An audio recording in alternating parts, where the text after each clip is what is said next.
Welcome, everyone, to another episode of Making a Crapsterpiece here on A Crap from the 80s. Today, we have another special guest, friend of 20 years, Mr.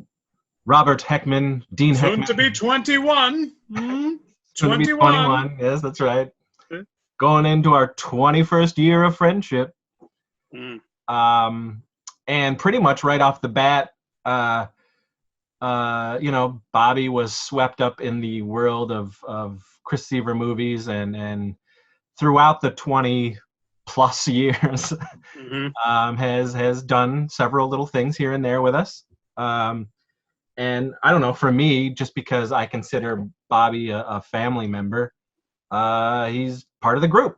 And for me, he's always been a part of the group. So today we're going to talk about one of Bobby's fun experiences shooting an LBP / Warlocks film. That's right. And his movie today is the 2008 Crapsterpiece Ski Woo! Oh! Ow! Ski I thought Wolf. we were going to talk about the remake of V: The Final Battle. I thought, didn't we try to do that? Or that didn't work out? I'm sure we'll get back to another V show at some point. I'm sure we will. Oh, all right. Yes, I chose Ski Wolf. Ski Wolf. So yes, Ski Wolf was shot in the winter of 2008. Mm-hmm. Early winter. It was just turning 2008, and it was for SRS Cinema, and we shot close to my hometown growing up was Wellsville, New York, and there's a ski resort that's close to Wellsville called Swain. So that's where we shot, for you listeners out there. And it was really our first, doing anything in the snow like this. Not in the backyard. Tackling something like this. Casey and I went and pitched the movie to Swain, the heads of who were running Swain. I remember it. And this was one of those movies that was extremely fast from conception to shooting. It was about a month. And I've told the story before, but I had the idea while I was at work, and I started laughing to myself. And I called Casey from work, and I said, "Hey, I've got the new movie that we're going to do." And I was like, "Picture this, Ski Wolf."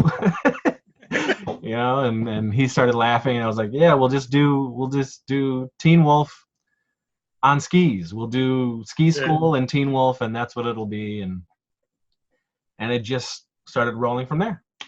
With a touch of horrific things that happen in it, Sure. And so I gathered the group, and a month later we were on Swain Mountain shooting this epic Crapsterpiece. So, yeah. Bobby, Mr. Heckman, yes. What do you remember from start to finish? Absolutely everything. Your time coming aboard Ski Wolf. Well, I thought this will be a different type of Chris Seaver movie, because it's not in, your house or your backyard or friends' apartments or, whatever. So I'm like, well, this will be awesome. This will feel like, hey, we're out on a location, out in the wild doing this. So, and I did it for a number of reasons.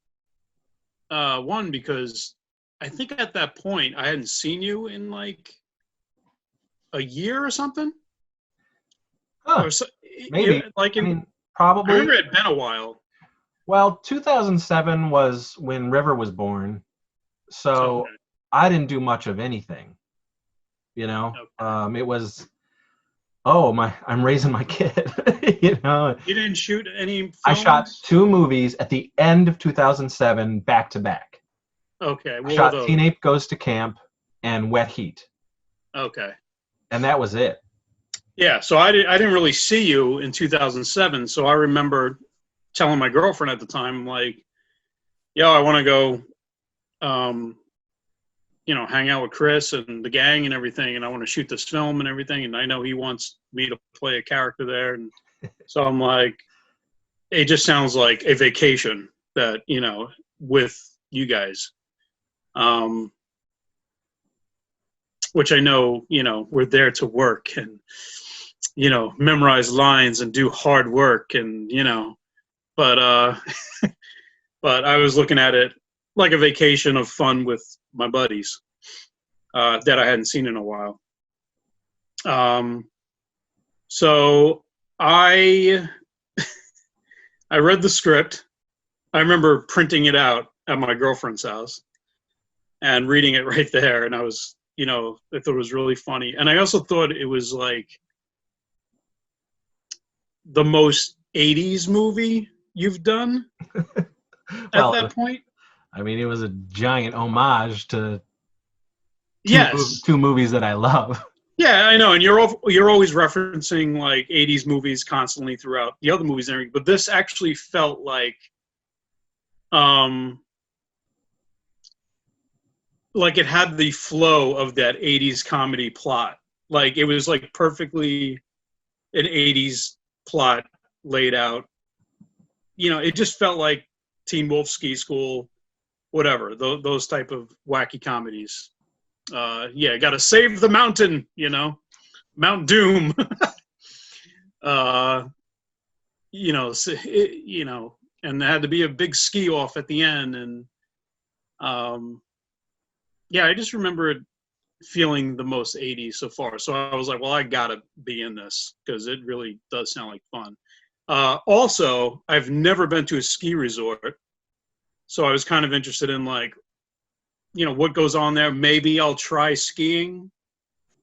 That didn't happen, but I was very because like everybody in the world that I've known like has gone skiing and had fun and I always thought I would be good at snowboarding.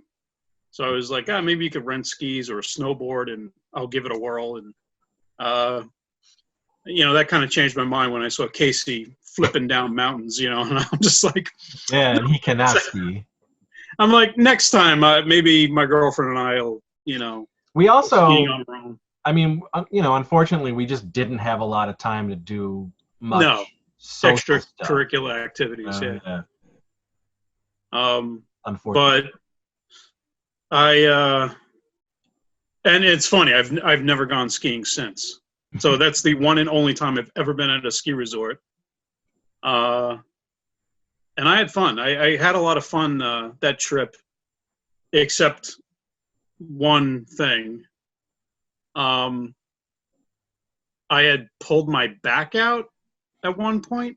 Yeah, I Do you remember. remember? Who tried to relieve your stress? Was it Heather or Jesse? Well, Kind of well, fun. first off, something happened. Well, I had pulled my back out a year before for the first time in my life, and it was something stupid. It was like, and that's when it usually happens. It's not even like lifting something heavy. Hey You man, pull your back out. I've been It there. was literally getting out of the shower and wiping down my legs, and then plump, like, oh my god, I'm paralyzed. Yeah, So this was the second time that happened, and it was the second day while we were there, and I could not. I was in such pain that it's funny that I chose this as my happiest experience, But that second night, and not Quest for the Egg Sack.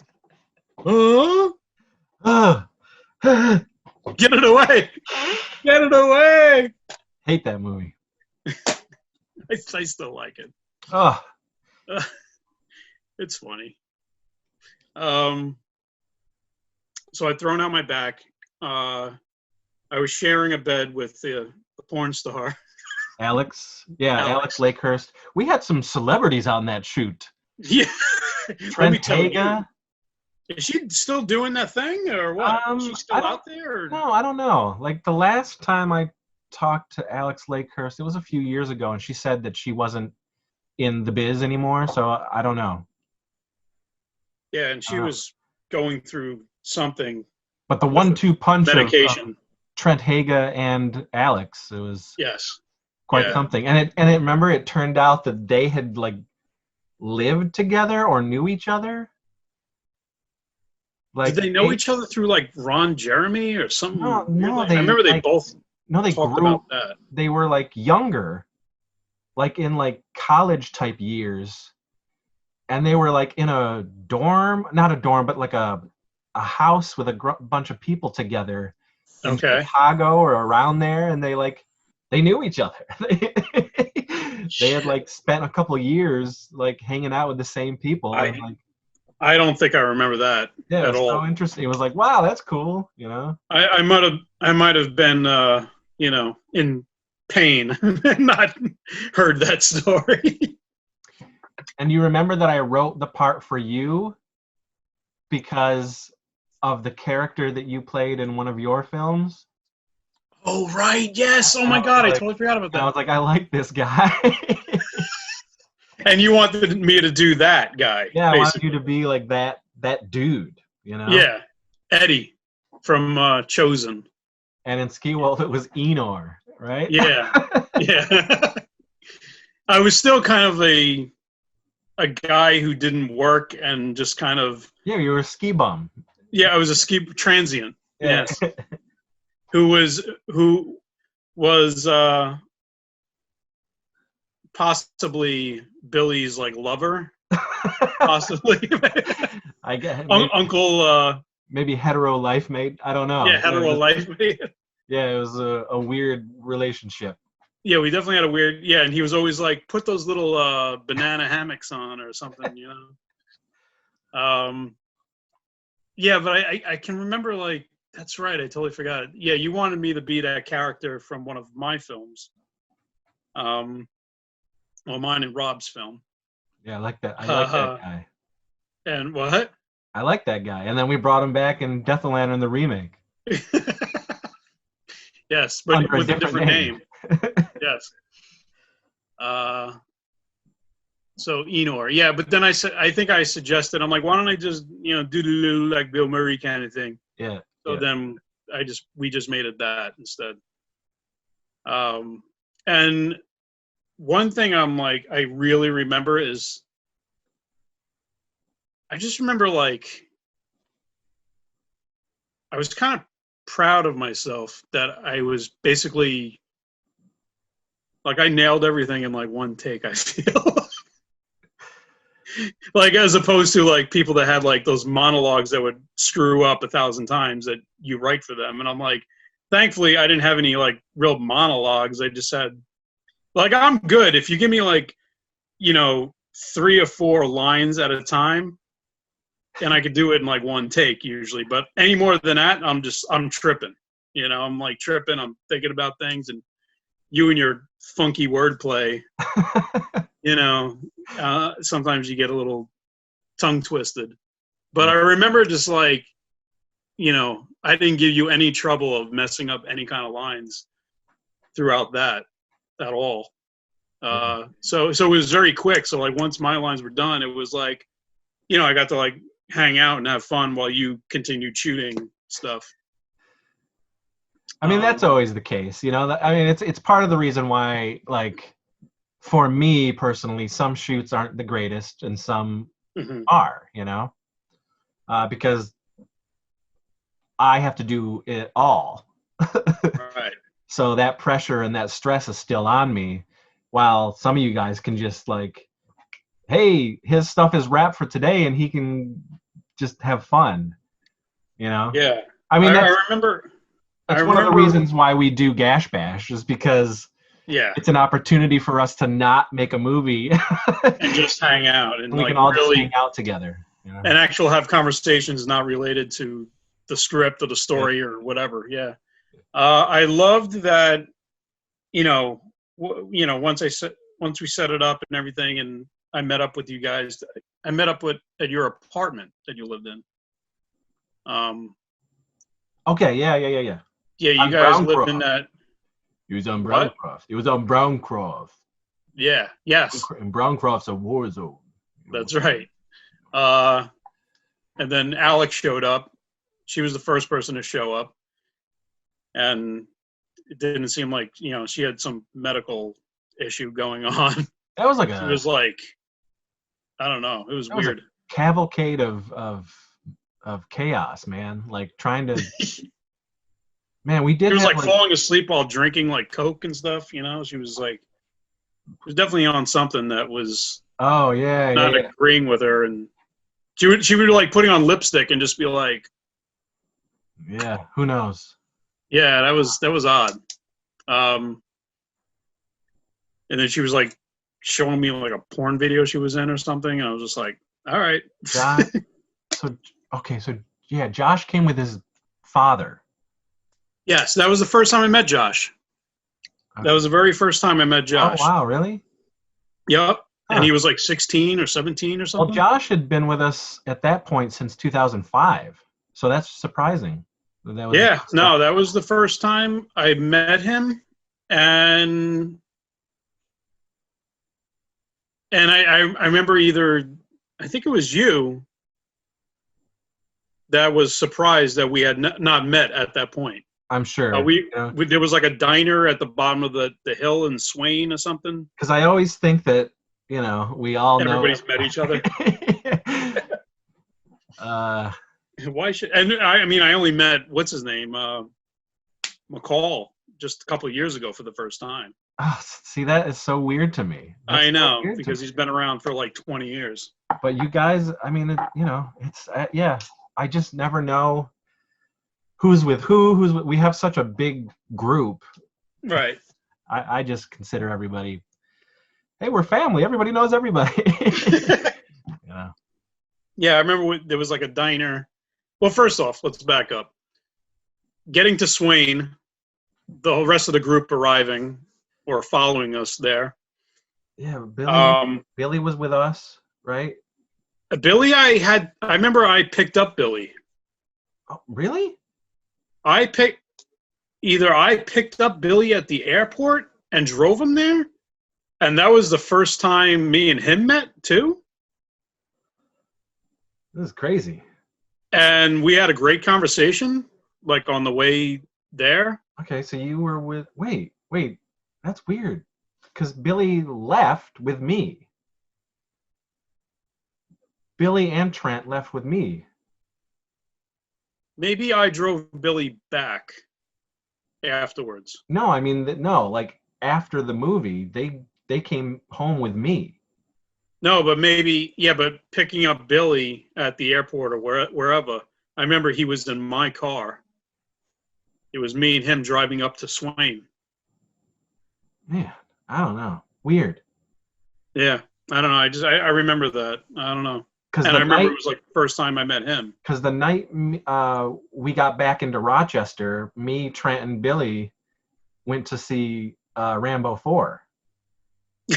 And that's when Deathbone was born. Yes. I remember that story. Yes, 2008. So it was cool. I thought everybody was great.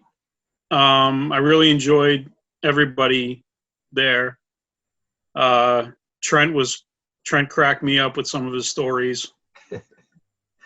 I remember him and Billy kept going back and forth about an idea of the killer fetus head guy. I don't know. They were like laughing about some ridiculous idea for a horror film.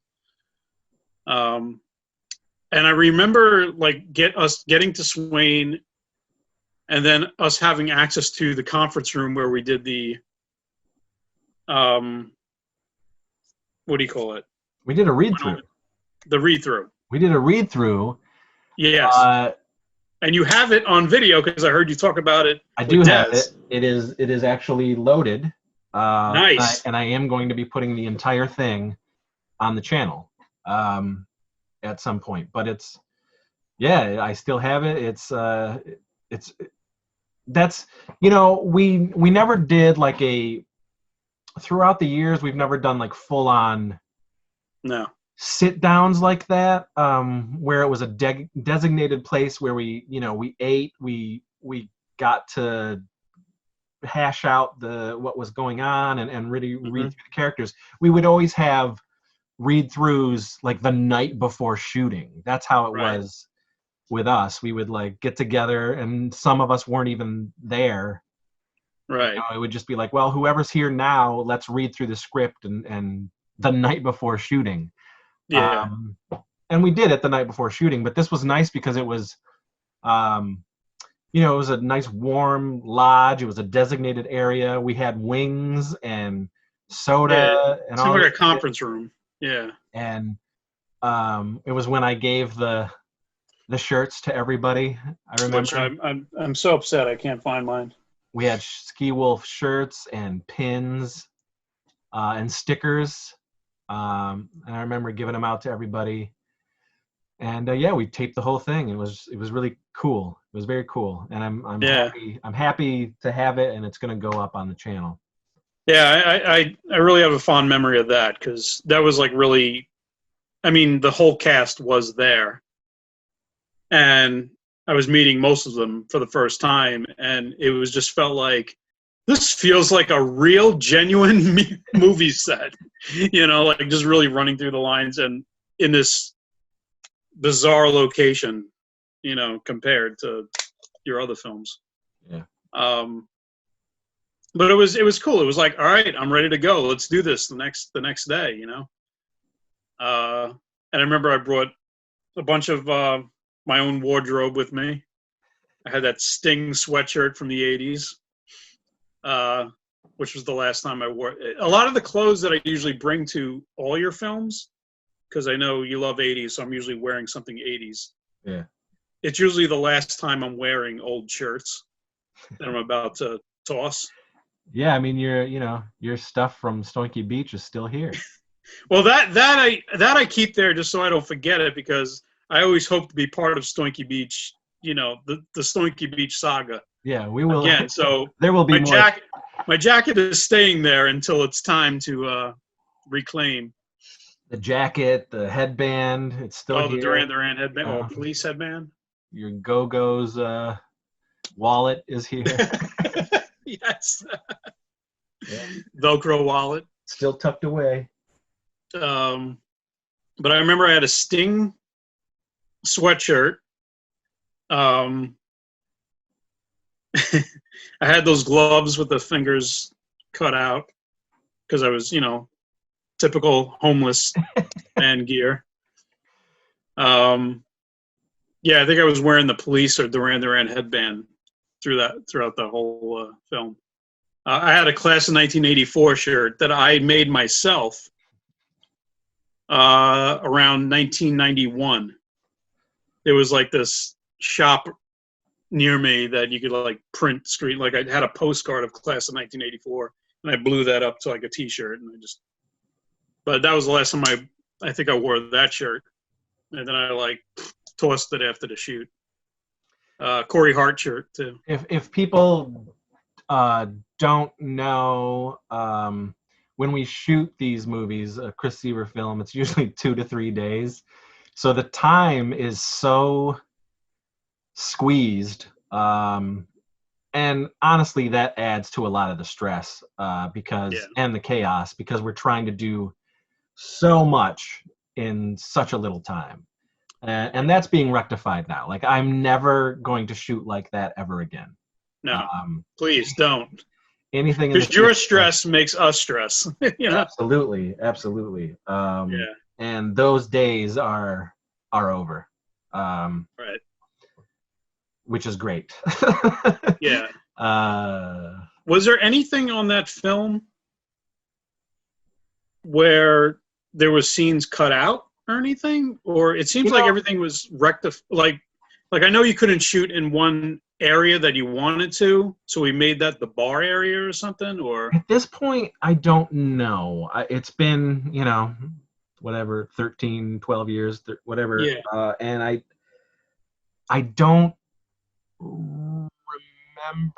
If I could like maybe go back and look at the script, I'm sure there's probably something we didn't get to do.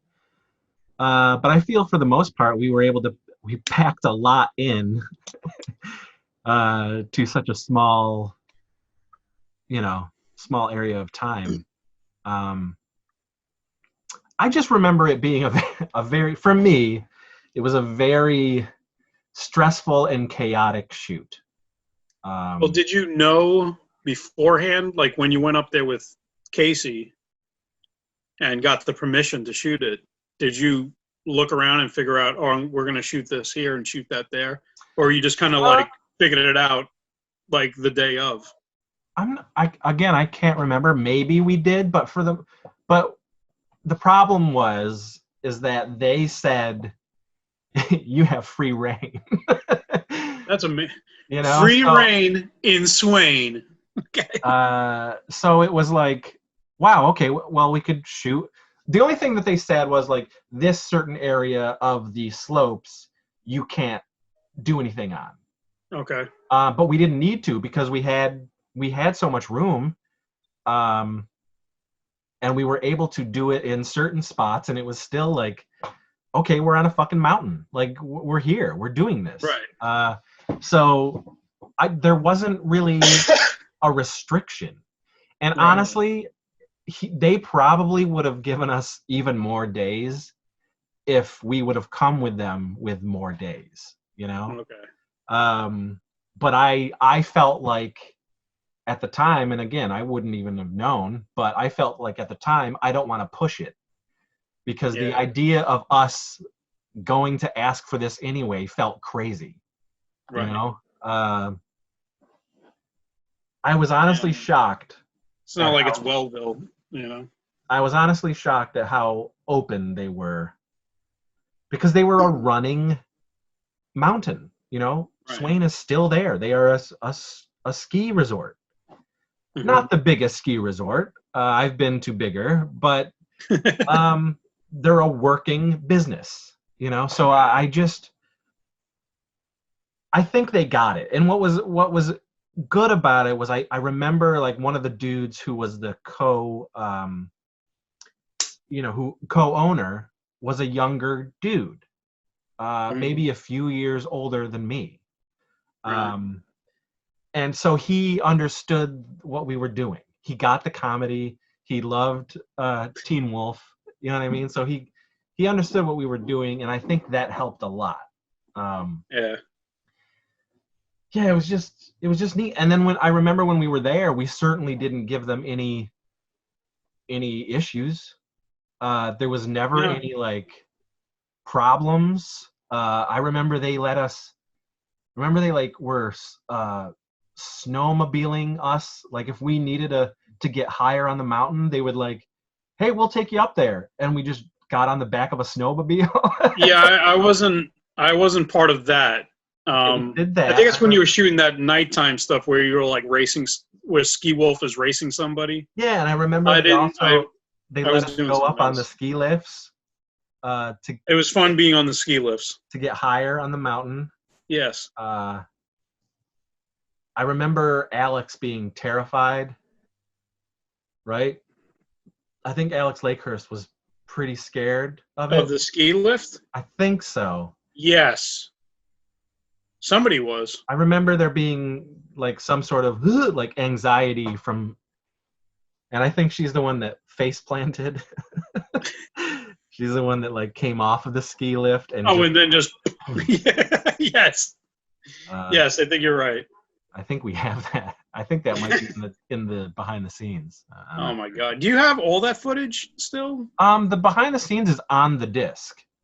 Right.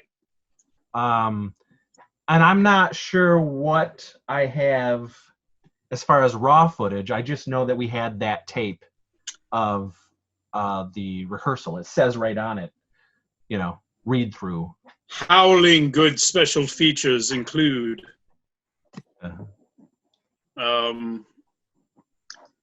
I don't know. I just had a really good time. Going back to my throwing out my back. It was Jesse who tried to fix me. Because didn't she like do massage therapy, or her mom did, or something? She was studying to be a massage therapist. Yeah, she fucked me up even more. Like the night after that, or that night, I mean, I couldn't even lay in the bed. I was like, I couldn't. I had to like. So did Heather? All my energy just to like roll out. It was weird. During the day, I was fine, but like once like the sun went down, nighttime happened, and like the aches would like come back into my back. It was weird. It was like I never, because usually you have back pain until it goes away, but I think I was just like trying to push through the day, and all the laughing and filming and running around all over the place and having good food and good times kind of like took my mind off of it. So yeah. I just kind of like put the pain to the side until nighttime, and then I was miserable trying to sleep. And then Heather Maxim fixed my back the day before the last day. I don't know what she did, but I feel like she has massaged your back several different times. No, just once. Really? Because I feel just like that one time I don't know what she did, but she seemed to pop everything back in the right place. Okay. You might be thinking of Nicole. Oh yeah. Yeah, we would massage each other's like feet and back. And okay. Stuff. Yeah. Like at conventions. Yeah. But Heather just did it that one time, and I know who to go to when like that happens again. Yeah. Thankfully, it hasn't happened like that since. But with your shoot, it's funny. Like every time, I remember there was a span of years where whether we're shooting something or hanging out, where I was going through like some sort of turmoil. Yes, some sort of like shit where I'm just like, man, this is putting a damper on my good time with the sievage. Yeah. Kidney stones happened while I was at your place. It was in a job, right? Stoinky Beach, I lost my job. The sievage curse. Yeah, and I had actually found out that I totally lost the job while I was at your place, too. Yeah. Like right in the middle of shooting Stoinky Beach. So I was always like, you know what, thank God I'm around some friends here, and, you and Casey and, everybody cheered me up. But I was also at my heaviest during Stoinky Beach. I was 215 pounds or something like that. I think it was 215, which was the heaviest I've ever been. Wow. So, like, I love Stoinky Beach. I get a kick out of it. I watch it and everything, but all I see is my stomach. And I'm like, ugh. Like, there's a couple of those, like, slow motion, like, running shots, and you just see my stomach, like, bouncing. And I'm just like, ugh, why is it doing that? But kidney stones, I was overweight at the time. My back problems, I'm trying to think, there was another, lost my job. The hell you went through Quest for the Egg Salad. Yes, Quest for the Egg Salad. Oh, get it away. Oh. That was, I mean, I had an okay time on set with that one, but I felt bad for Rob, who I dragged with me to be, one of the extras in it and everything. Rob's father had died the week before. Oh. So, like, he was still, like, going through that. And I remember at one point, it was like that all-night shoot around the fire, and, we were kind of just waiting off to the side to, like, jump in at some point, and it took, like, hours. I don't know what was going on that night. That was, like, Teen Ape's big speech that he kept screwing up with what's her name? Yeah, it The doesn't elf girl. matter. So, and I remember, but before that, when we were getting, I mean, you being encased in to have Oh, your face oh, molded and everything. yes, by Anthony Pepe Yeah, for the and special effects. the guy Yeah, who runs the New York Horror Film Festival thing, or that he was had passed away or something after he that, did. Yeah, yeah, he Mike did. or something. Yeah, that was the first and last time I'll ever do that. Putting the doing the face thing so I could be the orc in that. It was a weird. It really made me realize how claustrophobic I am, Yeah, and in being in tight spaces, and whew, that flipped me out. Because it's like all you can do is breathe through your nose. I'm sure fans that are watching this have seen a million documentaries of face plaster and stuff like that. But all you can do is breathe through your nose. And they usually stick straws up there, but they didn't do that with this. But it felt like there was glob covering up the nostrils, so I couldn't breathe at all. So I'm like, I'm like just flipping out. yeah. And I just remember apologizing to you, like, I'm sorry, Chris. I'm sorry. I feel bad. I can't do it. And then they threw a mask on me, and it seemed fine anyway, right? It's like, Yeah, it was fine. It I it mean, did didn't. it even look good on the guy who was the other orc that did it? Like, didn't it look just about the same? Like, why did they need a plaster on my face? Almost. I don't know. I mean, what they did for the Goblin King was the best thing for sure. That Yeah. was the best makeup in the movie, hands down. Yeah, but it seems like even that, like with a little time. We should be talking about Ski Wolf. Oh, sorry. Let's get back to Ski Wolf. So anyway, Ski Wolf is a good film. Oh, sorry, it's Mulva. So I think overall, Ski Wolf is my favorite film that I was in of yours. I mean, the best time I had was probably Death or Lantern, the remake was only a couple of years ago. 2016. Yeah, because I wasn't suffering from any kind of thing, and I wasn't in every scene, so there was times I could chill out and hang with the group and not have to, I remember, well, that's Death of Land, the remake. I didn't want to pick that one because it's like, it's too recent. I was I'd rather talk about, Ski Wolf. Down the road, you can talk about that one. But Ski Wolf is definitely, it's one of my top 5 films that you've done that I really enjoy. I'm trying to think of other experiences. I thought it was funny that,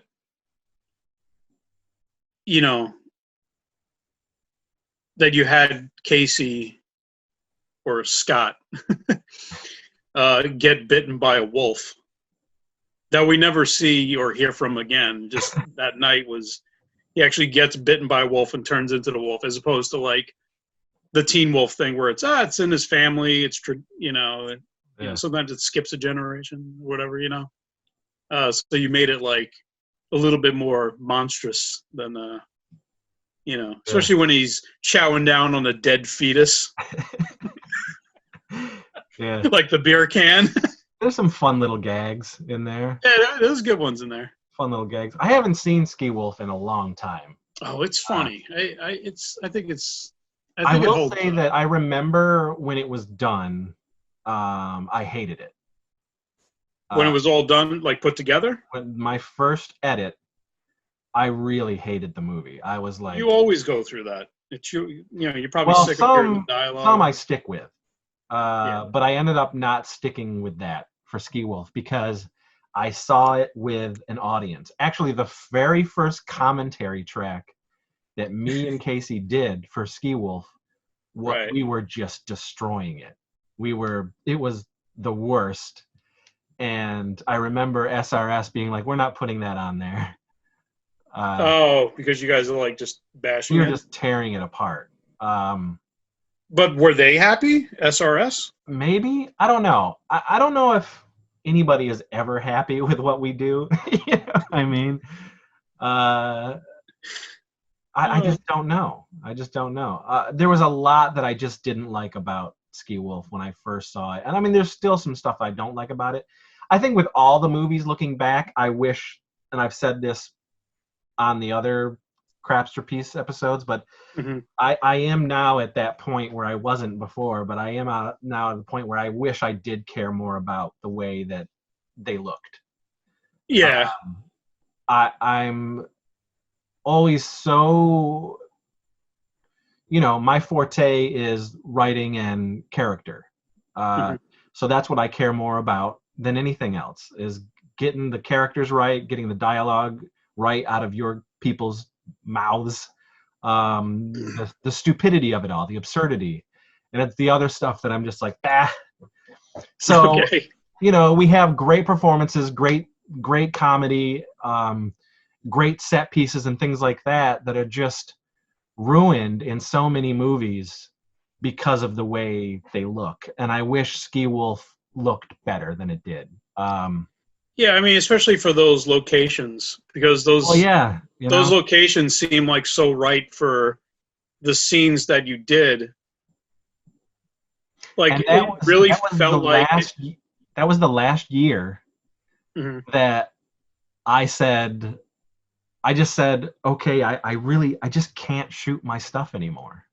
Oh, okay. Because I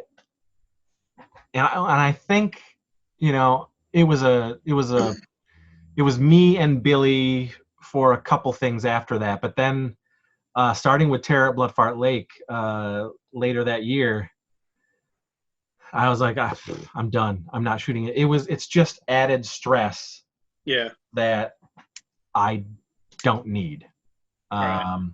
So those days were over. Yeah. I mean, that's kind of a location where it's, freezing cold and in the snow, and I could see you being like, I don't want to be dealing with the camera and focus on. I didn't. I don't know. Yeah. Yeah, it was, we had the booms and we had all that shit, but it could have looked so much better. And we were using Billy's camera, which was better than the camera I had, and the camera I had was being used for the documentary. Yes. And Billy's camera was Who was shooting the documentary stuff? That was the devil. Remember? I don't really want to get into the dude, but he was the devil. That's all you got to know. He looked like the devil. I don't even recall who that was, but okay. Yeah, it's all right. It's all right. We just call him the devil. Okay, the devil. All right. I mean, remember Wes and the High Gears came? Yeah, I was gonna actually bring that up because, and we were up till like 3:00 in the morning. Yes, they were great. Those guys were great. I felt terrible. I felt so bad because they showed up so late. Yeah, and they wanted to hang out. We shot with them so late, and then they left. They didn't stay. They left. Why didn't they just crash in the living room with everyone? I don't know. They were just they came so late. Now, we were shooting in upstate New York, and they were coming from Ohio. Ugh, no, they should have stayed. Yeah, they came so late. We shot till like 3:00 in the morning, and then they just left back to Ohio. Like, that's so bizarre. Yeah, I don't know why. It felt really bad. I mean, those guys seemed really cool. They had all their instruments and stuff with them because they were playing in the bar. Yeah. For like, and my big question is like, what happened to the microphone where Des just used her fist to like sing? And maybe they forgot a mic. Like, how do you forget a mic if you got everything else? I don't know. I don't know why. Remember, they were like pretending to sing, but like at least they could have like picked up a pen or something and just pretend that was it. But like they just had like their fists and like Well, I'm like, it's so weird. It's probably me saying this is, since we don't have it, let's just make it stupid. And Yeah. they even passed the mic. Yeah, the invisible mic. The And invisible mic to it's like, it's stupid. Somebody will laugh at that, Like, yeah. And I remember, because Dez had just recorded her like demo with Champagne Charade, the band that she was in and everything, and she asked me like, "Do you want to hear it?" I'm like, "Of course." Like, what else are we doing? Like after we were done shooting that day, or whatever. So I remember we went into my car and I listened to it. And I'm just like, "This is really friggin' good." I'm like, and I still once in a while I have them burned like on a CD. I pop it in. Des is a kick-ass singer. Yeah. I definitely told her that it was really good, and I remember I crushed on her friend Megan. Something about her I liked. I think I stalked her a little bit on Facebook afterwards, and then I just forgot about her. That seems like a Bobby thing to do. Yeah, I mean she's no Danielle Harris, but Danielle Harris isn't even Danielle Harris anymore. No, she's that was probably when I was like kind of done with the Danielle Harris thing. But I liked Des and her friend. I liked everybody there. I mean, Billy cracked me up constantly, and Josh was great. That was the first time I met Josh. His dad was really just kind of just funny because he's very quiet and just kind of like hung out and kind of like watched everybody from afar. That's the thing, like, because Josh. It's weird having like an adult, quote unquote, there. Josh was young, and those first 3 years or so that he joined the group, every time he was with us, his father came with him. Okay. Making sure you wouldn't kidnap him or something. I think it was just like Josh is young. Josh is like this kid. Yeah, he can't be traveling all over the place at 16. Yeah, Josh wasn't comfortable, driving that far. So his dad would come, and sometimes his dad would just get a room, and let Josh go shoot with us. Right. Yeah, I mean, he was super, super supportive. Yeah. So it didn't really bother me. His dad was cool and liked all the dumb shit that we liked, and he just, and he even has his own cameo in there. Yeah. I love that. That scene is hilarious when Ski Wolf Casey is just like, "Drinks are on that guy." And he just like, well, and he gets his guts torn out. Remember? What? And he gets his guts torn out. Oh, that's right. Teenage, why? Why? I mean, Ski Wolf. Ski Wolf. Why? Oh, that's right. Oh, God, it's funny. When he knocks Trent's head off at the end is great. There's so many funny lines and things that are happening.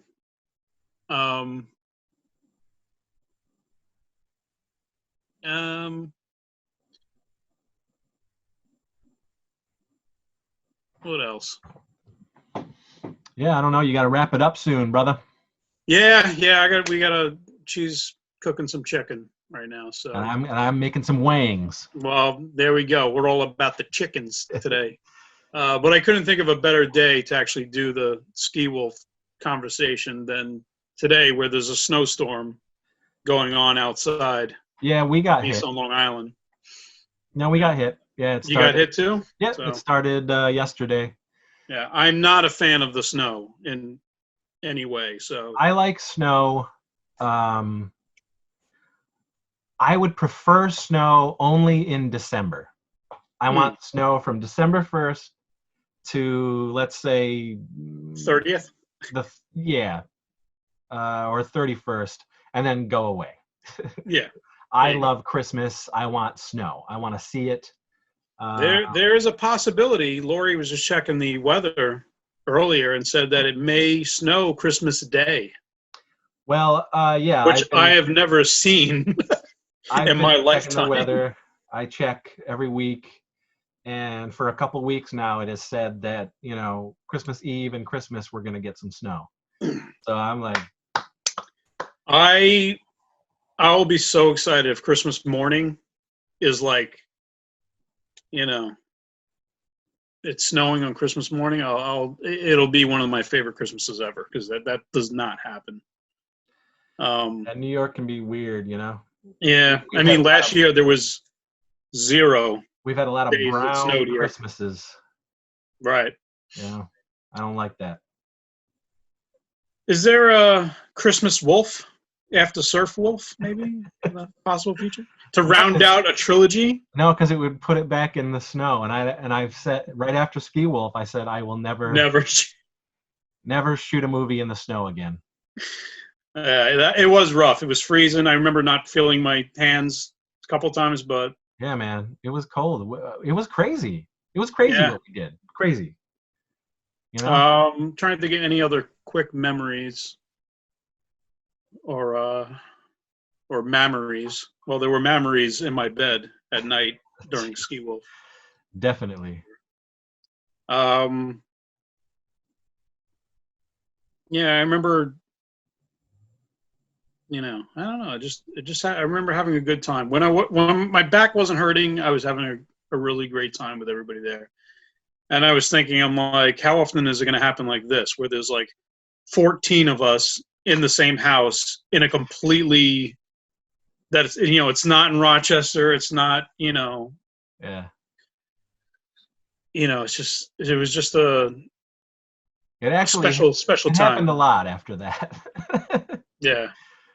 I mean, but I was shooting in a lot of weird locations, starting probably 2005, we were hitting a lot of places that was like really bringing up the production value for us. So yeah, like the campsite or Teen Ape Goes to Camp. Teen Ape Goes to Camp, where we shot in wet heat, Karaoke Kid, it just kept going up.